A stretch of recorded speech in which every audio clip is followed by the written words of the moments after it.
Alright, so this is a bit random.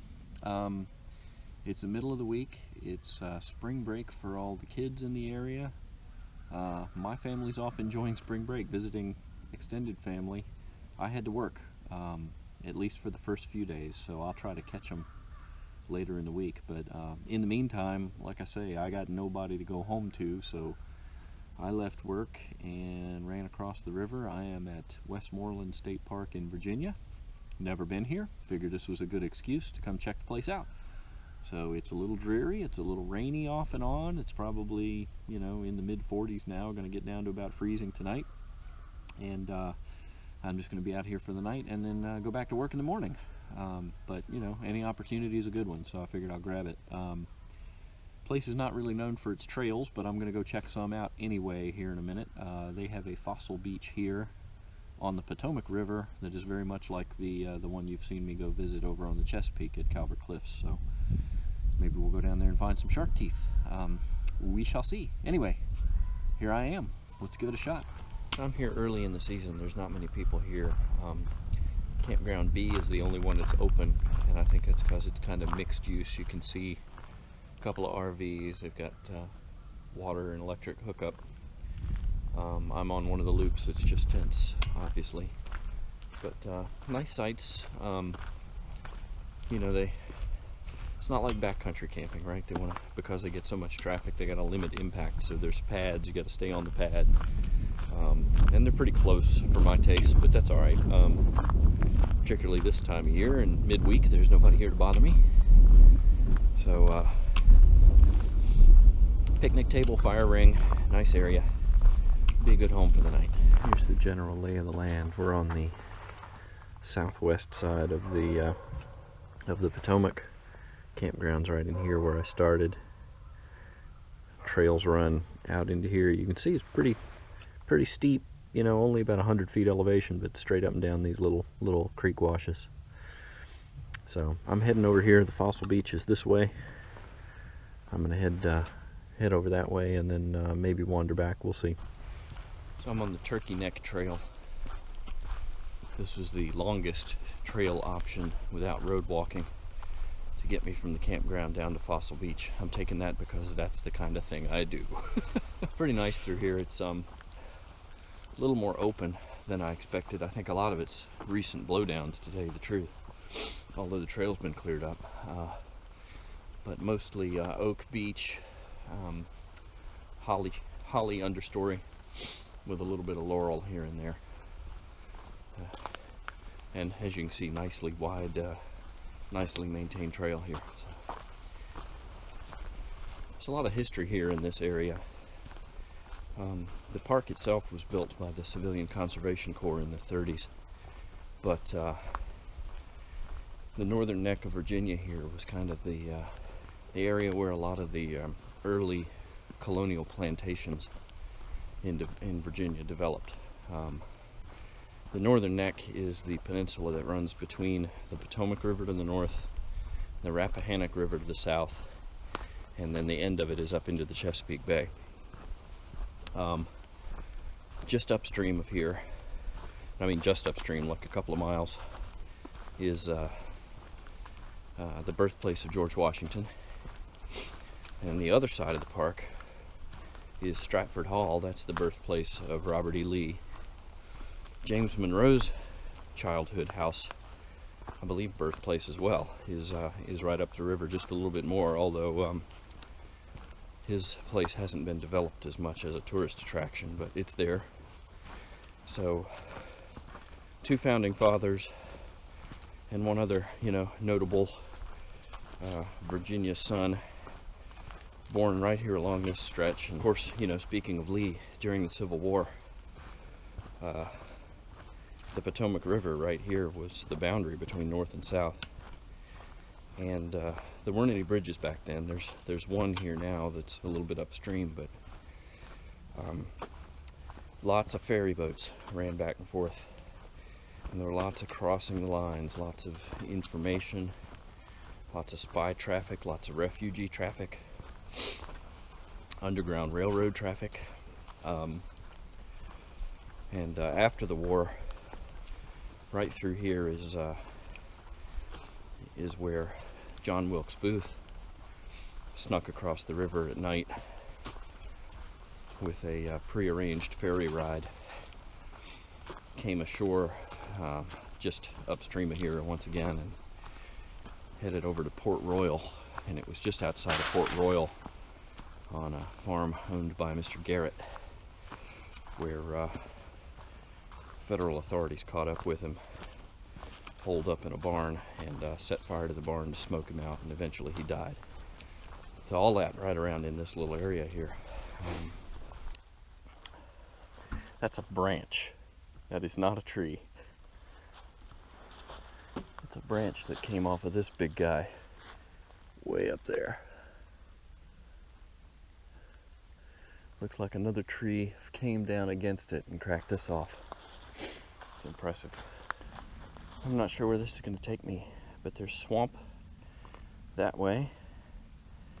A notch in the trees over there that I think leads out to the Potomac. But there's swamp all the way around.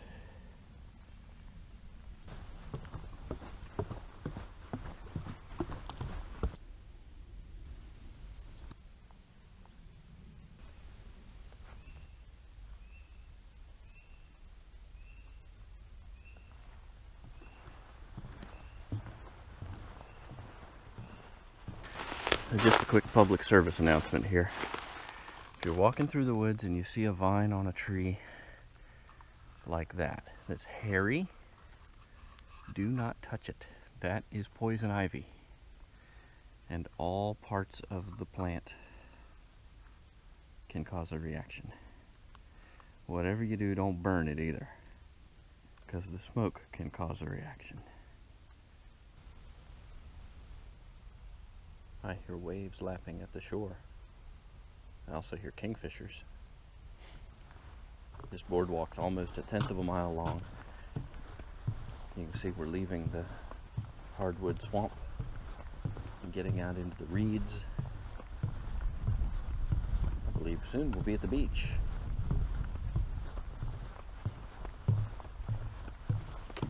Believe it or not, I just startled a beaver.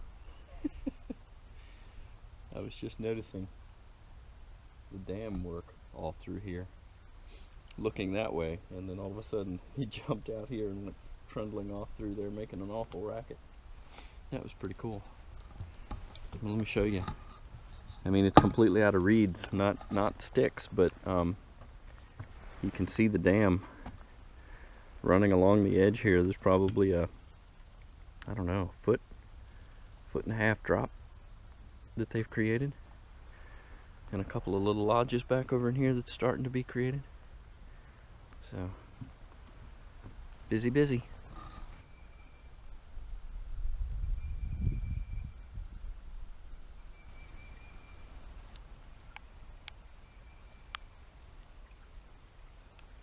This is a great observation platform over here, although this corner behind me seems to be sinking into the swamp.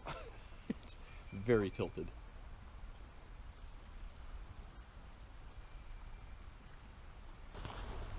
And here we are at Fossil Beach. This is the Potomac River. Maryland is straight across there. I live maybe 20 miles out in that direction. And wow, these cliffs, I could have taken this at Calvert Cliffs. They look exactly the same. So just a little tidbit of random curiosity here. The border here between Virginia and Maryland is not like others. Most places you'll see like the dotted line running across the middle of the river, up the mid-channel as the border.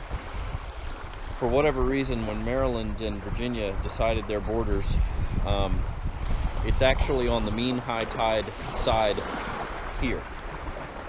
So where the water touches mean high tide here is Virginia, the other side is Maryland. That means 3 feet into the water is Maryland. And some enterprising folks used this to their advantage back in the 60s when gambling was legal in Maryland but not in Virginia. You had places like Colonial Beach and others where they built piers out into this river and put a casino on it. Legal. It also means that if you go out here and drown, it's Maryland Department of Natural Resources, Maryland State Police who wind up dealing with that. I mean, I'm sure Virginia helps because you can't get here except for by water, which might be quicker in some fashion, but yeah, it's a strange boundary. Maryland owns the entire Potomac River from here across. Kind of weird. Water's still pretty cold.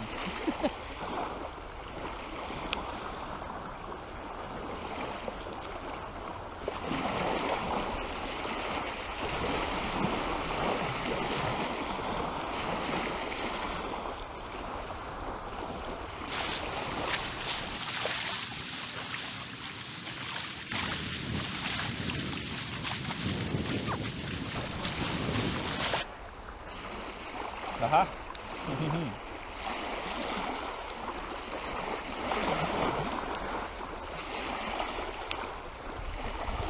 A little persistence pays off.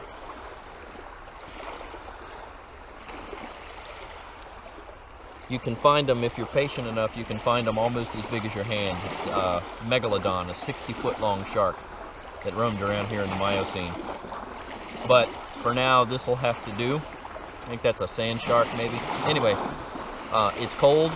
The water's cold, I mean, and it's starting to rain on me. So I'm going to head on out and just call that my find of the day. Proof you can do it, though.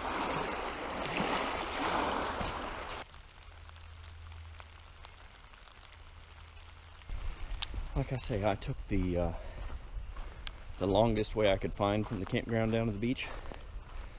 Almost 3 miles.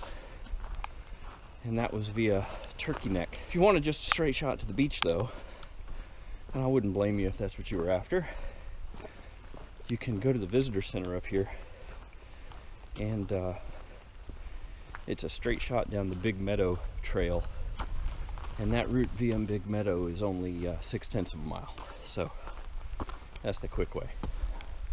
That's what I'm on now. I'm going back that way because it is raining. It's not going to rain for long, I don't think, but I don't want to tempt fate. By the way, I should also mention there are other reasons to come to this park.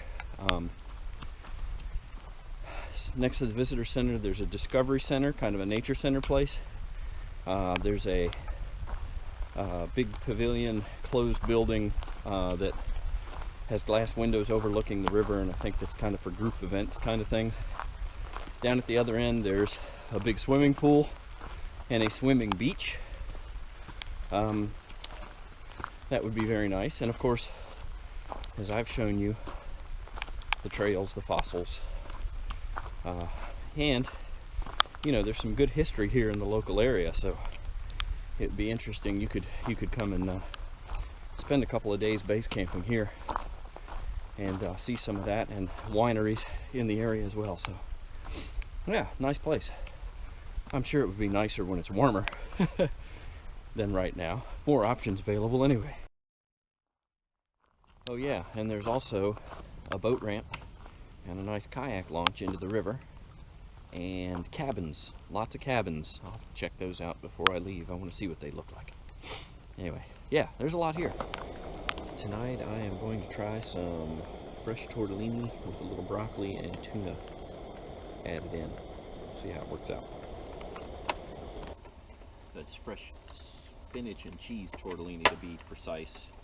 And I just picked up about a cup of broccoli out of a salad bar on the way here. Still raining. Had to cook dinner in the rain. Turned out pretty good, by the way. Could have used more spice, but it was spinach and cheese tortellini with some broccoli and then 2 of the little single packs of tuna thrown into it. It was good. Filling, just not necessarily satisfying, if you know what I mean. Anyway, it's raining, so I'm in for the night. Probably do a little reading and get a good night's sleep. Good night. Nice night. It rained till about 10, I'm gonna say. got down to about freezing. All right, hold on just a minute. I gotta interrupt. I don't know why, but apparently I woke up feeling grumpy. Maybe it's because I had to go back to work. So let me tell you about that morning, or how my night went. It was great. Rain tapered off about 10 o'clock. I wound up with hearing coyotes around midnight all of a sudden. That was kind of alarming. They weren't close, but they were loud. Heard a bobcat scream in the middle of the night, so man, it was a happening time. Yeah, Westmoreland Park, there's a lot going on there, man. It's really hopping in the summer, I can imagine. Just a lot to do with the swimming and the fossils and the nature, and lots of good ranger programs. Looks like a great family-friendly place to go spend some time. And yeah, so the rest of my morning I cooked up some breakfast. Oatmeal with cranberries and bananas, by the way. That turned out to be really good. But yeah, just packed up and went home. It was great to get out midweek. And Westmoreland's a great spot. I would encourage you to go give it a shot. So anyway, until next time, this is Troy for Flying Squirrel. Get out there.